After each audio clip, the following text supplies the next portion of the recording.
காலை வேளையிலே தேவனுடைய நாமத்திலே வாழ்த்துகிறேன். நாம் ஒவ்வொருவரும் தேவனை நம்புகிற நாம் ஒவ்வொருவரும் பாக்கியவான். நாம் ஆசீர்வதிக்கப்பட்டவர்கள், நாம் பேர் பெற்றவர்கள், நாம் அதிகாரம் படைத்தவர்கள். ஹல்லேலூயா. இங்கே ஒரு வசனத்தை வாசிக்கிறேன். ரோமர் 10:12-13. யூதன் என்றும் கிரேக்கன் என்றும் வித்தியாசமே இல்லை, எல்லாருக்கும் கர்த்தரானவர் தம்மை தொழுது கொள்கிற யாவருக்கும் ஐஸ்வர்ய சமணராய் இருக்கிறார். ஹல்லேலூயா.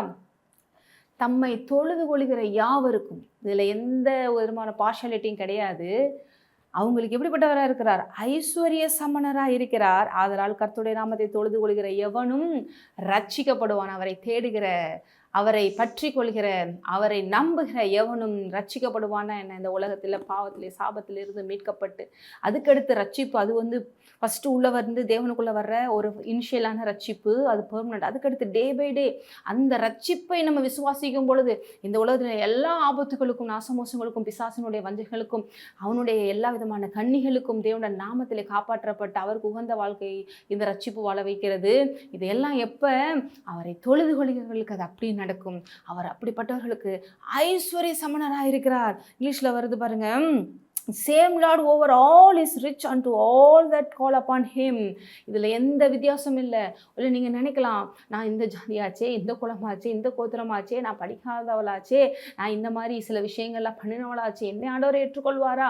நீங்கள் அவரை விசுவாசித்தால், இங்கே போட்டிருக்கு பாருங்க, யோவான் 1:12, அவருடைய நாமத்தின் மேல் விசுவாசம் உள்ளவர்களாய் அவரை ஏற்றுக்கொண்டவர்கள் எத்தனை பேர் உள்ள அத்தனை பேர்களும் தேவனுடைய பிள்ளைகளாகும்படி அவர்களுக்கு அதிகாரம் கொடுத்தார். அவருடைய நாமத்தை, இயேசுவை, அந்த இயேசுனா என்ன? தன் ஜனங்களின் பாவங்களை நீக்கி ரட்சிக்க வந்தவர். அவர் ரட்சகர். அவரை நோக்கி, அப்பா நீ எனக்காக வந்ததை விசுவாசிக்கிறேன், ரத்தத்தினால என்னை கழுவுங்க, சுத்திகரிங்க, என்னை இந்த பாவ சாபங்களிலிருந்து விடுதலை செய்யுங்க, நீங்கள் அப்படி செஞ்சுருக்கிறீங்க, நீங்கள் உயிரோடு எனக்காக எழுந்திருக்கிறீங்க, நான் விசுவாசிக்கிறேன்னு சொல்லும் பொழுது பிள்ளைகளாகும்படி யாராக இருந்தாலும், இங்கே போட்டிருக்க பாருங்க, எத்தனை பேர்களும் அத்தனை பேர்களும் ஒரு பிள்ளைகளாகும்படி அவர்களுக்கு என்ன பண்ணுறாராம்? அதிகாரம் கொடுக்குறாரு. எந்த வேறுபாடும் இல்லை, தேவனிடத்தில் பட்சபாதம் இல்லை. அதே ரோமரில் 3:அதிகாரத்தில் பாருங்க 22, அது இயேசு கிறிஸ்துவை பற்றும் விசுவாசத்தினாலே பலிக்கும் தேவ நீதியே விசுவாசிக்கிற எவர்களுக்குள்ளும் எவர்கள் மேலும் அது பலிக்கும், வித்தியாசமே இல்லை. மறுபடியும் இந்த விஷயத்தை நீங்கள் நல்லா புரிஞ்சு வச்சுக்கணும். தேவனிடத்தில் வித்தியாசமே இல்லை, பாரபட்சம் இல்லை, ஆண் பெண் என்று இல்லை. கலாத்தியரில் பார்த்தீங்கன்னா 3:28 பாருங்க, யூதன் என்றும் கிரேக்கன் என்றும் இல்லை, அடிமை என்றும் சுயாதீனம் என்றும் இல்லை, ஆண் என்றும் பெண் என்றும் இல்லை, நீங்கள் எல்லோரும் கிறிஸ்துவுக்குள் ஒன்றாயிருக்கிறீர்கள். ஹல்லேலூயா. எப்படி ஐஸ்வர்ய சமணராக இருக்கிறாரு? அவருடையதெல்லாம் நம்முடையதாய் மாற்றி இருக்கிறார். நீங்கள் கிறிஸ்து உடையவரானால் ஆபிரகாமின் சந்ததியாரும் வாக்குத்தத்தத்தின்படியே சுதந்திரராகவும் இருக்கிறீர்கள். நமக்கு ஐஸ்வர்ய சமணர் எப்படி இருக்கிறாரு? நமக்குள்ள அவர் வந்துட்டாரு. யாரு? அந்த பெரிய தேவன், வல்ல தேவன். அவருடையதெல்லாம் நமக்கு தந்துட்டாரு. ஆகவே இப்போ நாமும் அவருடைய எல்லாவற்றுக்கும் சுதந்திரவாளிகளாக இருக்கிறோம். ஆகவே நம்ம எல்லா விதத்துலேருந்து காப்பாற்றப்படுறோம், ரட்சிக்கப்படுறோம், விடுதலையாக்கப்படுறோம். நம்ம ஆசீர்வதிக்கப்பட்ட அநேகருக்கு ஆசீர்வாதமாகவும் இருக்கிறோம் என்று வேதம் சொல்கிறது. அப்போ தேவனை நம்புகிற விசுவாசிக்கிற பிள்ளைகளே, நீங்கள் தரித்திரத்தில் இல்லாமல், கவலையில், கண்ணீரில், கஷ்டத்தில், நஷ்டத்தில், வறுமையில், நோயில், எதுலையும் எந்த மரணத்துக்கான காரியங்கள் உங்களை பிடித்து வைக்க வேண்டிய அவசியம் இல்லை.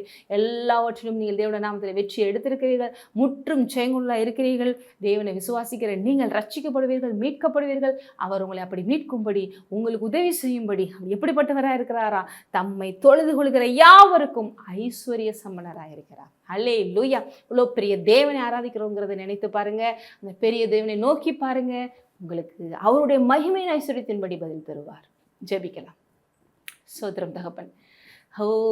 இந்த நேரத்தில் ஆண்டவர் இதை கேட்குற ஒவ்வொருவரும் தங்கள் தேவன் ராஜாதி ராஜா, கர்த்தாதி கர்த்தா, தேவாதி தேவன் என்பதை உணரட்டும். வானமும் பூமியும் அவருடையது என்பதை உணரட்டும். அவர் சொல்லாமல் அவர் கட்டளையிட நிற்கும் என்பதை உணரட்டும் தகப்பன். அப்பேற்பட்ட பெரிய தேவன் விசுவாசிகளாக அதிகாரம் கொடுத்திருக்கிறார் என்பதை உணர்ந்து அதை செயல்படுத்தட்டும். எல்லாவற்றையும் கீழ்ப்படுத்தி ஆண்டு கொள்ளட்டும். ஆசீர்வதிக்கப்படட்டும். அநேகருக்கு ஆசீர்வாதமாக இருக்கட்டும். இயேசு கிறிஸ்து நாமத்திலே ஆமென். ஆசீர்வதிக்கப்படும்.